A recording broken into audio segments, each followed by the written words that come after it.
বাড়িতে যাবে, অথচ তুমি সেখানে গিয়ে সবার আগে খুঁজবে না যে কি কি খাবার হচ্ছে, কে কি কোথায় কি করছে, একটু নাচানাচি করবেন, একটু মজা করবে না, তাহলে তুমি কিসের নিমন্ত্রণ বাড়ি গেলে? হ্যাঁ, তো একদম বিকেলবেলা সরি একদম রাত্রিবেলা বেরিয়ে গেছিলাম নিমন্ত্রণ বাড়ি যাওয়ার উদ্দেশ্যে। মাঝ রাস্তায় চুল খুলে গেছিলো, তাই চলে গেছিলাম বন্ধুর পার্লার, চুলটা কার্ল করে সরে চলে গেছিলাম নিমন্ত্রণ বাড়িতে। হ্যাঁ, পুজো বাড়ি ছিল, তবে খাওয়া দাওয়ার কোনো কম ছিল না, দেখে মনে হবে বিয়ে বাড়ি। সবার সাথে একটু মজা আনন্দ, আর তার সাথে ছিল গান। মনে হচ্ছিল সোজা আমি চলে এসেছি কোনো অনুষ্ঠান দেখতে পুজোর। তারপর এখানে মকটেলও ছিল, একদম ধোয়া ওঠা মকটেল, যাকে বলে যা তা ব্যাপার নয় কিন্তু।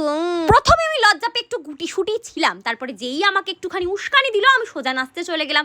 নাচতে নাচতে আবার খিদেও পেয়ে গেলো, তাই সোজা চলে এলাম খাবারের জায়গায়। এসে দেখি লাইন দিতে হচ্ছে খাবারের জায়গায়। জীবনটাই শেষ হয়ে গেল গাইস, কি আর বলি।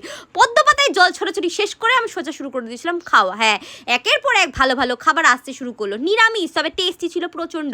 যাই বলো, নিজের পছন্দের পনির পেলে আমার আর কি লাগে। এসে আবার নাচানাচি, উফ, মজা করতে করতেই আমার গোটা সন্ধ্যেটা কেটে গেছিলো। কিভাবে যে এতটা সময় পার করে দিলাম বুঝতেও পারলাম না। তো এরপরে ছিল বাড়ি ফেরার পালা, আর যে দিদির সাথে আমি ফিরছিলাম সেই দিদি আবার গাড়ি করে এসেছিল, গাড়ি করেই আমাদের আবার নিয়ে যাচ্ছিল। উফ, খুব হেল্পফুল, যাই বলো তাই বলো। তারপরে একটুখানি কোল্ড ড্রিঙ্কস খেয়ে নিল দাদা, গিয়ে আবার 4টে কোল্ড ড্রিঙ্কস নিয়েছিল, কিন্তু খাওয়ার তো লোক নেই, কারণ আমি তো আর খাবো না বাপু। তারপরে চলেছিলাম বাড়ি, আর বাড়ি এসে গ্রিন টি খেয়ে নিজের দিনটা কমপ্লিট করলাম। তো চলো টাটা।